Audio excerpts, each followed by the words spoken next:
হরে কৃষ্ণ। নমস্কার সবাইকে, আশা করি সবাই ভালো আছেন। আজকে আমি আছি শ্রী শ্রী কানাইলাল জিউর আখড়া চকাইদর। আমার সাথে আছে গোপাল আর পরিমল। আজকে আমরা আপনাদেরকে সম্পূর্ণ মন্দিরটি ঘুরে দেখানোর চেষ্টা করব। সবাই আমাদের সাথেই থাকুন। আমরা এখন মন্দিরের দিকেই যাচ্ছি। এখানে হচ্ছে আকোত্রাম গাছতলা, প্রায় 350 বছরের পুরাতন এই বৃক্ষটি এখনও চিরসবুজ, সতেজ এবং সৌন্দর্যে ভরপুর।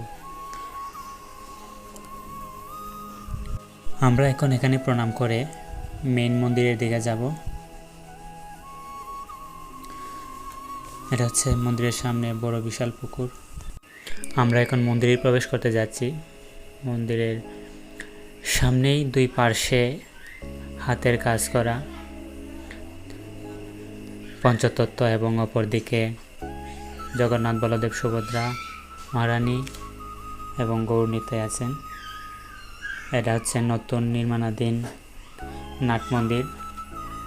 এখনো অনেক কাজ রয়ে গেছে। আমরা এখন কানাইলাল জিউর মন্দিরে প্রবেশ করব। সবাই কানাইলালকে দর্শন করতে পারবেন। আমরা আস্তে আস্তে প্রবেশ করছি।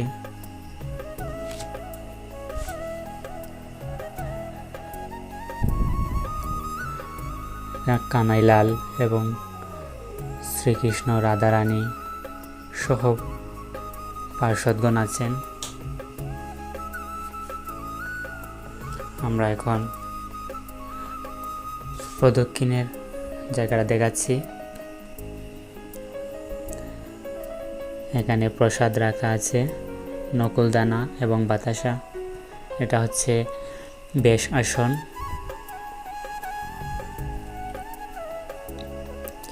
আমরা এখন মন্দিরের সামনের জায়গাটুকু আপনাদেরকে দেখাচ্ছি, সাথে থাকুন।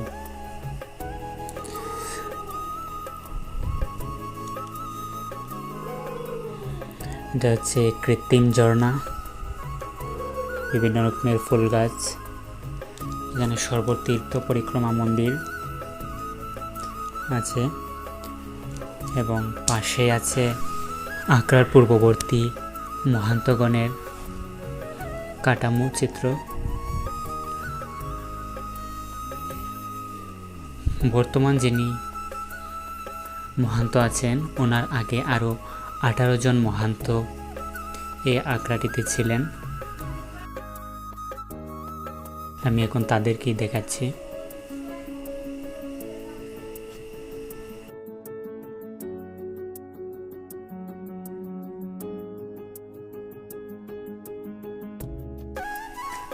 অপূর্ব প্রাকৃতিক সৌন্দর্যে ভরপুর এই আখড়াটি। এখানে তুলসী গাছ আছে। আমরা এখন আছি বনলতা পুষ্প উদ্যানের সামনে।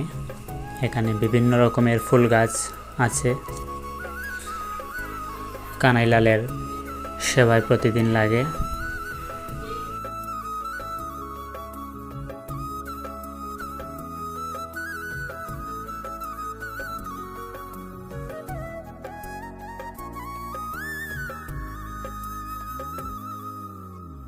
এখানে ভক্তদের জন্য প্রসাদ রন্ধনশালা।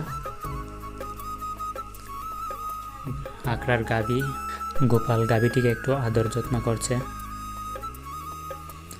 এখানে আম গাছ, গাছের মধ্যে অনেক সুন্দর আম ধরেছে।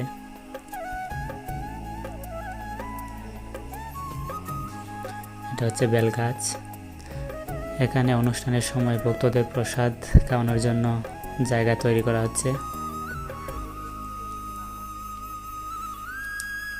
আখড়ার গাভী।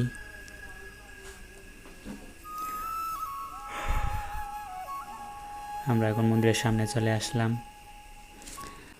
উনি হচ্ছেন আখড়ার বর্তমান মহন্ত শ্রী শ্রীমৎ অনন্ত দাস মহন্ত গোস্বামী।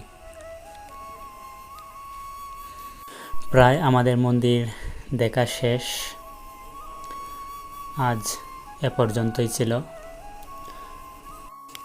সবাই ভালো থাকবেন এবং সম্পূর্ণ ভিডিওটি ভালো লাগলে অবশ্যই লাইক, কমেন্ট এবং শেয়ার করে পাশে থাকবেন।